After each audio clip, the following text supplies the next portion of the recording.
অষ্টম শ্রেণীর প্রিয় শিক্ষার্থীরা, আশা করি সকলেই ভালো আছো। বাংলা ক্লাসে সবাইকে স্বাগত। আজ আমরা আলোচনা করব আমাদের যে পণ্ডশ্রম কবিতাটি আছে, এই পণ্ডশ্রম কবিতায় আমাদের এখানে 113 নাম্বার পৃষ্ঠা, অর্থাৎ 113 এবং 14, 6.1.3-এ আমাদের 3টি প্রশ্ন দেওয়া হয়েছে। প্রশ্নগুলোর নমুনা উত্তর আমরা দেখব।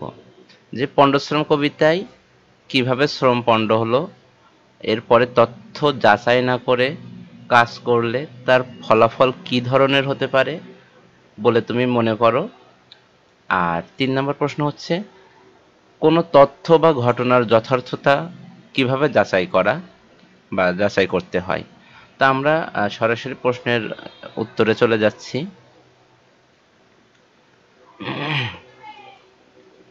দেখো যে আমাদের তাহলে প্রথম প্রশ্ন কি ছিল? প্রথম প্রশ্ন ছিল পণ্ডশ্রম কবিতায় কিভাবে শ্রম পণ্ড হলো। তো পণ্ডশ্রম কবিতায় চিলে কান নেওয়ার গুজব শুনে লোকেরা সত্যতা যাচাই না করেই চিলের পিছনে ছুটতে শুরু করে। কান হারানোর গুজবে সবাই হাহুতাশ করে, মিটিং করে, পাজি চিলকে মারার ফন্দি করে, কানের খোঁজে চারিদিকে ছুটে বেড়ায়, কান সত্যি চিলে নিয়েছে কি না তার সত্যতা যাচাই না করেই। এমত অবস্থায় একটি ছোট্ট ছেলে সবার ভুল ভাঙিয়ে দেয় এই বলে যে কান কানের জায়গাতেই আছে, বরং মানুষ মিছেই ঘুরে মরছে। ছেলেটির কথায় সকলের হুঁশ ফেরে, তারা অনুভব করে গুজব শুনে চিলকে কানের জম ভেবে তারা যে পরিশ্রম করেছিল তা সবই বৃথা। এটা কিন্তু এই কবিতাটার একটা সারাংশ বলতে পারো, অর্থাৎ সংক্ষেপে কবিতাটার মূল মূল ঘটনা কবিতার। আচ্ছা, তো এরপরে আমাদের দ্বিতীয় প্রশ্ন দেখব। দ্বিতীয় প্রশ্ন হচ্ছে, তথ্য যাচাই না করে কাজ করলে ফলাফল কি ধরনের হতে পারে বলে তুমি মনে করো। তো এর আগে বলে রাখি, তোমরা যারা আমার এই চ্যানেলটিতে নতুন আছো তাদের কাছে আহ্বান থাকবে চ্যানেলটি সাবস্ক্রাইব করে সাথে থাকার জন্য। আর আমি অতিরিক্ত কথা না বলে তোমাদের সরাসরি প্রশ্নগুলো যদিও দেখতে পাচ্ছ, তারপরেও একটু তোমাদের পড়ে শুনিয়ে দিচ্ছি। না শুনিয়ে দিলেও মনে হয় তোমাদের কোনো সমস্যা হবে না।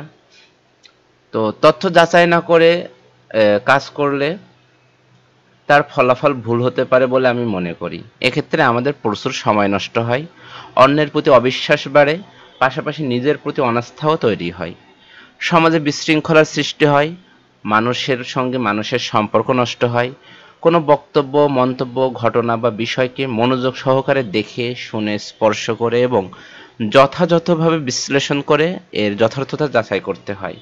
তথ্য বা ঘটনার উৎস নির্ভরযোগ্য কিনা, ছবি বা ভিডিও এডিট করা কিনা তা গুগলে সার্চ করার মাধ্যমে জানা যায়। কোনো নির্ভরযোগ্য সূত্র বা সংবাদ মাধ্যমে খোঁজ করতে হয়। কোনো ব্যক্তি বা গোষ্ঠী উদ্দেশ্য প্রণোদিত গুজব ছড়াচ্ছে কিনা তা নিশ্চিত হতে হয়। তো এই ছিল আমাদের 3 নাম্বার প্রশ্নের উত্তর, যে আমরা কিভাবে তথ্যের যাচাই বাছাই করব।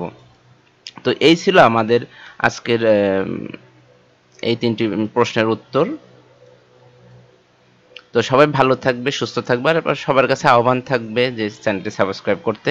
আর তুমি কোন স্কুল থেকে বলছো বা কোন এলাকা থেকে তুমি ভিডিওটি দেখছো, তোমার এলাকার নামটি এখানে লিখে দিলে খুবই ভালো লাগবে আমার। সবাই ভালো থাকবে, সবার মঙ্গল ও সুস্বাস্থ্য কামনা করছি। আমার জন্য সবাই দোয়া করবে। আল্লাহ হাফেজ।